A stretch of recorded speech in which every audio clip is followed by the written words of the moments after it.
Hello, my name is Layla Wati Holt. For the past 5 years, I've been attending Western Oregon University pursuing a Bachelor's of Fine Art with a focus in sculpture.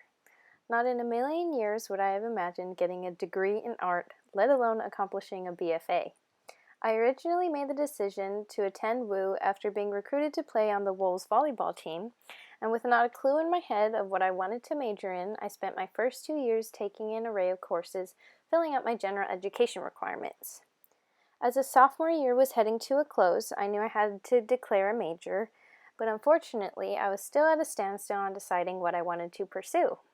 At the time, I was taking an Intro to 2D design course, and my professor, Kim Hoffman, continually spoke to me about majoring in art, but I was doubtful. I wasn't that kid that grew up drawing all the time, painting, or creating any chance I got. And on top of my doubts and insecurities, I always heard that athletes couldn't major in art. The time spent traveling during season and the precious class time being missed was not going to be sustainable in getting projects finished. No athlete from Western Oregon has ever graduated majoring in art, let alone a Bachelor's of Fine Art. But one day, Kim walked into class with a change of major form he filled out, handed it to me, and said, "I need you to sign this." From that day forward, I've never looked back. Today, I'll talk to you about my journey at Western through my time here in the art department. Focusing on my sculptural works, including ceramics, as well as a few explorative paintings this past year, I intend to show my passion for emotion, self-expression, and the female form. Before I get started, I'd like to share with you my artist statement. The world likes to tell us to lock away our emotions, find a little box with a key, and hide it all away. Resist opening up and being vulnerable in fear of showing weakness. But emotion is what makes us human. It's the common denominator that connects us to one another. In a world governed by logic and reasoning, I intend to stimulate what makes us human, our emotions. Exploring the silent language that is communicated between my work and its viewer, I focus on the human form to create a direct connection with my audience. Art gives me another language to express myself and my emotions in ways I cannot communicate with words. This sculpture is what started it all. My first major sculpture I created, I ironically named Wooden Rocks. It's created out of laminated pieces of maple wood, which were then carved into each specific form. Being the first piece I created, I originally wanted to accentuate the beauty of the natural material I was working with. Wood has always been a special material to me. In the Hawaiian culture, wood was one of the most important materials used. The natural beauty of the grain and color was something I tried to bring forth and into the spotlight. With this intent in mind, I decided that the best way to do so was to create a work with balance, executed through the use of dominant, subdominant, and subordinate forms of each rock. Stacked rocks or cairns depict a sense of balance, harmony with nature, and a feeling of calmness and peace, which I thought perfectly reflected the qualities I see in wood. This was my first major ceramic work completed. It is a high-relief carving made from stoneware clay. My intent was to put my feelings of sadness and loneliness into this piece, an emotional self-portrait, in hopes that a person viewing this could connect with the emotions being experienced in the work and know they aren't alone in the way that they may feel. Stimulating those emotions allows the audience to confront any situations or experiences that have brought about the feeling they receive when looking at this work. The asymmetry of this piece was essential to the balance of the artwork. The woman being confined to this box, the crouching slouch of her body language, unable to fully fit into this place without going inward to herself. It creates an emphasis on the emotion that I'm trying to depict. Reflecting upon these two sculptures, being as they are the kickstart of my step into the art world, these directly reflect what I as an artist have learned over the years about myself. My intent to stimulate emotion through the silent language communicated between my work and its viewer. The theme behind this sculpture was to create an artwork that connected me to my roots and my culture back in Hawaii. My Ka'aina Mai means from the land. This work was created to hold to my native culture to represent that we as Hawaiians and as a human race come from land. Without the earth that we live on, we cannot exist. During the time of creation, the eruption of Kilauea on the Big Island of Hawaii was headliner news in my home state, provoking me to explore the idea of our ancestors, gods, and goddesses of Hawaii. Pele is the goddess of fire and volcanoes, who has overseen the split in the island of Hawaii during the lava flows. Because of this, I decided I wanted to create a sculpture using wood and touching upon how humans come from the earth. By using wood as the perfect material as it comes from nature itself, along with the primary use in the Hawaiian culture, I created a female torso as if it were emerging from the ground and holding root in the earth. Another inspiration was from the Bible, how God created Adam from the dirt of the earth. In Genesis 3:19, it says, "In the sweat of your face you shall eat bread till you return to the ground, for out of dust you were taken, for dust you are, and to dust you shall return." The emotional connection that we as humans have with nature was something I was trying to activate with onlookers. From the earth we come, and to the earth we return. This is a stele I had created from stoneware. Historically, a stele is a stone or wood slab, generally taller than it is wide, erected in the ancient world as a monument. Created for many reasons, stelae were used for funerary or commemorative purposes, or as memorials to battles. I created this stele to visually represent how children are directly influenced by their environment. The removal of all eyes was intentional in communicating how everything we see when we're young is absorbed through our sight. However, we are only exposed to what society or parents tell us. We are told what is right and what is wrong, how we should act, and mold to what the people in power tell us to be, essentially being blinded. The grimness of this piece directly speaks upon the negativity that a child is surrounded by, which explicitly affects how a child is influenced. The color and texture were essential to the creation of this work.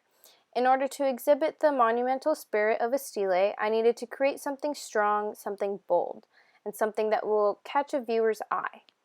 A work that will be aggressive and impossible to ignore or avoid. The choice of a neutral cool gray not only represents stone, but is also typically referred to as emotionless, a sense of lack of life, or dull and associated with loss or depression. By not only causing unsettling feelings through the violent imagery of the manipulated baby doll heads, the use of the color gray accentuates those feelings of uneasiness. I call this sculpture self-love. The theme behind my work is to bring forth the idea of self-love. Today, mental illnesses are a big issue that some people try to ignore. My inspiration behind this work was a personal experience with depression and self-harm. During the time I created it, I had just recently become comfortable speaking to others about it, and I decided that I wanted to show the vulnerability of it. It was also a way for me to fully come to terms with what had happened and try to bring the topic forth as a conversation other people can have as well. The casting of my own arm was deliberate in being a representational artwork of myself. I decided to use the ceramic shards to show the delicacy of the fragileness while also showing the danger and hurt that the sharp pieces can provide. In a typical self-harm occurrence, the bandage would be wrapped around the site of incisions. However, I wanted to show the viewers that to me there's a sense of acceptance that I have now achieved.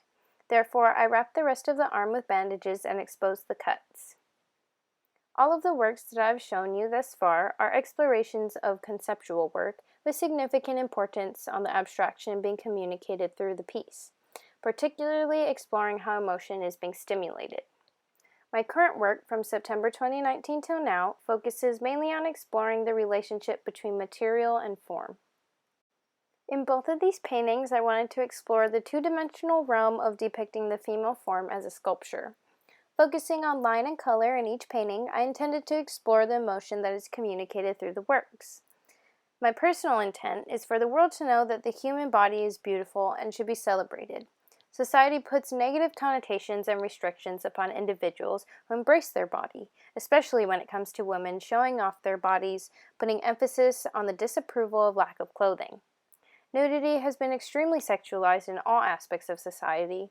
We're born into this world naked, the purest form in which we take our first breath of air, so why then is nudity such a negative thing?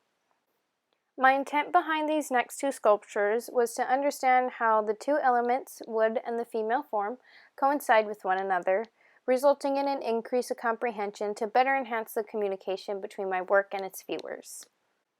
For me, the human form is not just a symbol. It is more than just a casing which our souls reside in, more than just skin and bone.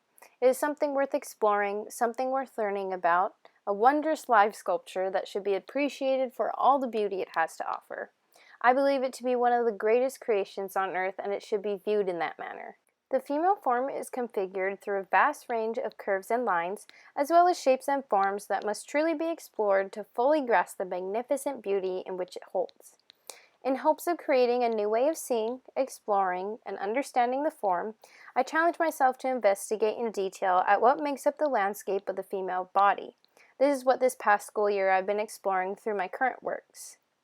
In this piece, I wanted to challenge myself with the in-between of 2D and 3D works, choosing to create a relief carving originally intended to be a low relief carving to enhance the lines and curves that are carefully put together to create the full image of female form. However, a big focus personally while working on this piece was to explore and pay respects to the material I chose, the maple wood. As I further worked with the wood, it came to my attention that the natural grain lines of the wood were competing with the contour lines that I was carving to create the body. Therefore, I had to carve deeper, pulling the shapes out of the wood while creating more drastic planes on the surface to create stronger, more recognizable forms. There's no head intentionally as to disassociate identity to the female form, with the intent of allowing the viewers to focus on the body as a subject itself. In this work, my intent was to achieve an ambiguous and abstract approach in displaying the female figure. Once again, paying respect and appreciation to the material, I decided to focus on emphasizing the beauty encapsulated within the wood itself. The ambiguity of creating the sculpture within the negative space was something I had never thought of doing previously, leaving only line to create what the female form would be represented by, and trying to achieve the greatest level of abstraction while still rendering the body legible. I decided to make the three forms as organic looking as I could, straight as if the forms were growing out of the ground. By focusing on the shape of each form, as well as creating texture opposed to sanding it smooth, I was able to emphasize the naturalness of the organic forms. I shall never tell a viewer what to see or what to get out of my work. I may only tell you what I see and what it means to me personally. We're all sculpted and created through our own personal experiences and emotions, which configure our thoughts, reactions, and interpretations to everything. It would be silly of me to insist that the viewer must perceive, think, or feel what I do while viewing my work. Instead, I challenge viewers to take the time to not just see, but to observe. Truly open your eyes and embrace what you feel. Build the connections between eyes, mind, and heart to fully immerse yourself into the work and all that it may offer. Art has shaped me into who I am today. It has given me confidence in my own voice and to be who I want to be. I intend to continue to pursue my art career to the highest platform I can. My goal is to travel the world creating art, displaying my work in museums around the world, and eventually being able to give back to those in need. As we see in the current situation our country and world are in today, life is extremely unpredictable. No amount of planning and preparation will be able to fully equip you with what life will throw your way. One step at a time, I look forward to taking each day as it is given to me, pushing myself to be better, do better, and truly make a difference in the world. I appreciate your time and attention spent here with me today. Thank you.